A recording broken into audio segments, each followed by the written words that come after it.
የሆነ አበሳጫለሁ ሁሉ ማለት ነው። በቃ ህይወት እንደዚህ ናት ወይ ሁሉ ነው ምለው ማለት ነው። የሆነ ስራ ሁሉ መረር ይለኛል እና አሁን ደግሞ የሆነ የሩቅ ሀገር ልጅ ያወለ ውስጥ ነው። ግን ሩቅ ሀገር ልጅ ለማግባት ጀምሬ ነበር። ምን ትመክረኛለህ? ሩቅ ሀገርስ ማግባት ከቤተሰብ ተነጥሎ እና የሆነ ደስታ አይነት ስመመልሰው እንዴት ነው? የመጀመሪያውስ?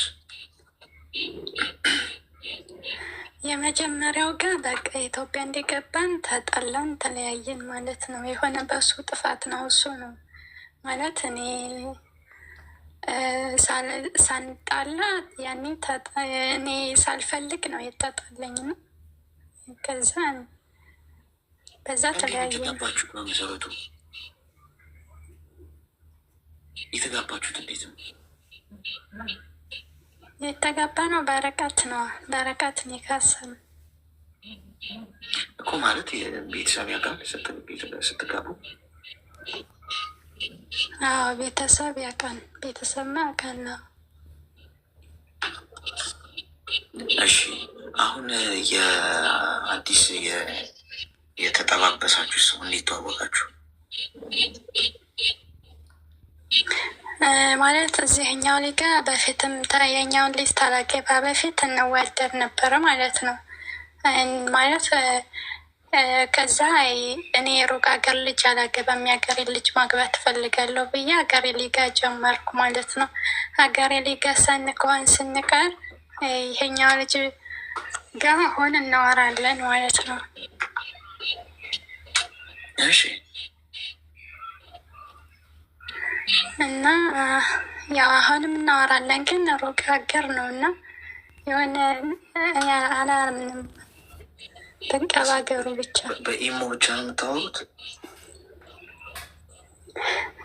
ለጊዜው እኮ ያለው ሳውዲ ነው፣ ግን ኢትዮጵያ ስንኖር ነው። እኔ ኢትዮጵያውን ነው የማስበው ማለት ነው።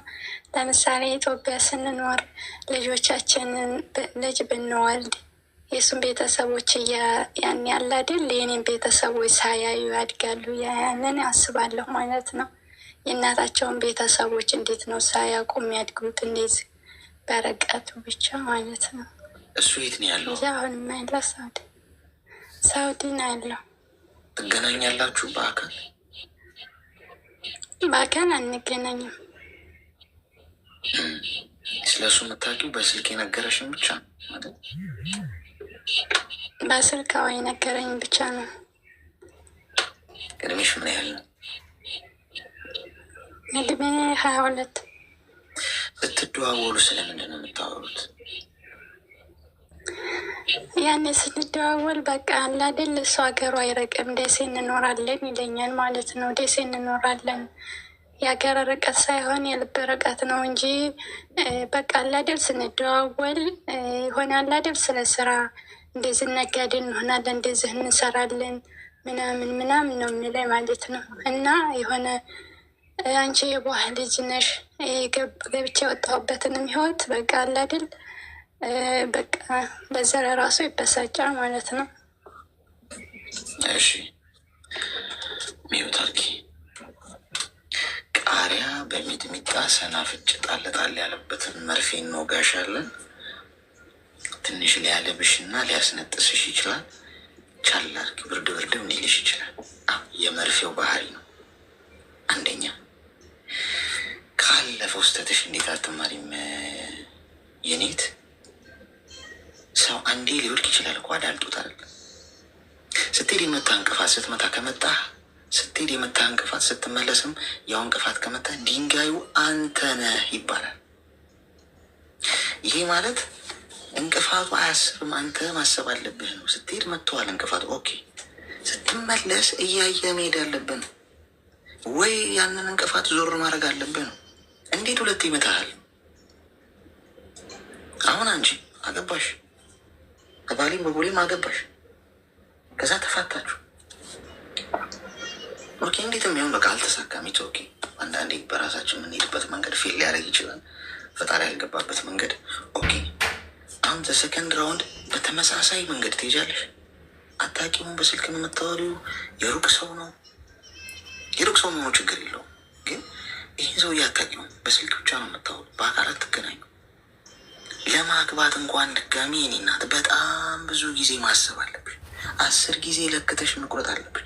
ድጋሚ የምታገቢው ትዳር በጭራሽ በምንም መልኩ ፌል ማድረግ የለበትም። ሁለተኛ ጊዜ ፌል ካረገ አግብተሽ ችግሩ አንቺ ጋር ነው ማለት።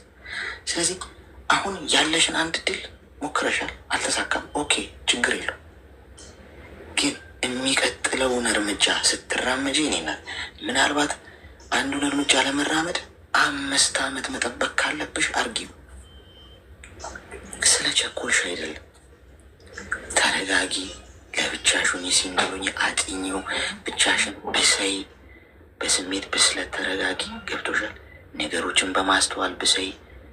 ከበፊቱ ምንድን ነው ያኛው ትዳሬ ላይ ያልሆነበት ምክንያት የሚለውን ራስሽን አጥኚ። ይህ ሙሉ ለማድረግ ጊዜ ይፈልግ። 2 ዓመት 3 ዓመት ቢያንስ። እስቲ ለብቻሽን ሲንግል ሆነሽ ራስሽን ገምግሚው። ተረጋጊ። ኳስ በመሬት አርጊው። ምንድን ነው ጥድፊያው? ስለዚህ በዛ መንገድ አድርጊውሽ። ስለዚህ አሁን ለመጋባት ትዳር ለመያዝ አትፍጠኝ። 22ና 23 ዓመት ነው ብለሽኛል። በቃ አሁን ጊዜው አለ። 26 27 ዓመት ሲሆን ያኔ እስከዛ ድረስ ብዙ ነገር ይለወጣል። አስተሳሰብሽ ይለወጣል። ብዙ ነገርሽ ይቀየራል። እሺ አሁን ቶፕ መዝገቡን ዘግተሽ ከትዳር ውጭ ልትመለከቻቸው ልትቀይሪያቸው የምትችያቸው ነገሮች ላይ ፎከስ አድርጊ። እሺ ተግባባን? እሺ አመሰግናለሁ። እሺ አንድ የተኩሳችሁ ከሳታችሁ ኢላማ ስትለማመዱ ማለት ነው። የሚቀጥለውን ተኩስ ለመተኮስ ቃታውን ከመሳባችሁ በፊት ብዙ ነገር ማረም አለባችሁ። ደጋግማችሁ የምትስቱ ከሆነ በቃ ችግር አለ ማለት ነው። እናንተ መማር አለባችሁ እንዴት እንደሚተኮስ ኢላማ እንዴት እንደሚመጣ በህይወት ውስጥም በስራ በትዳር በፍቅር ህይወት በማንኛውም ጉዳይ አንዴ ካልተሰካላችሁ ማለት ነው 2ኛ ጊዜ ከመሞከራችሁ በፊት ወደኋላ ትመለሱና ቁጭ ብላችሁ አስባችሁ ተምራችሁ አጢናችሁ ተዘጋጅታችሁ ነው መሄድ ያለባችሁ ለማሸነፍ። 2ኛ የምትሞክሩት ነገር መበላሸት የለበትም። ስትገቡ አስባችሁ ማግባት ያለባችሁ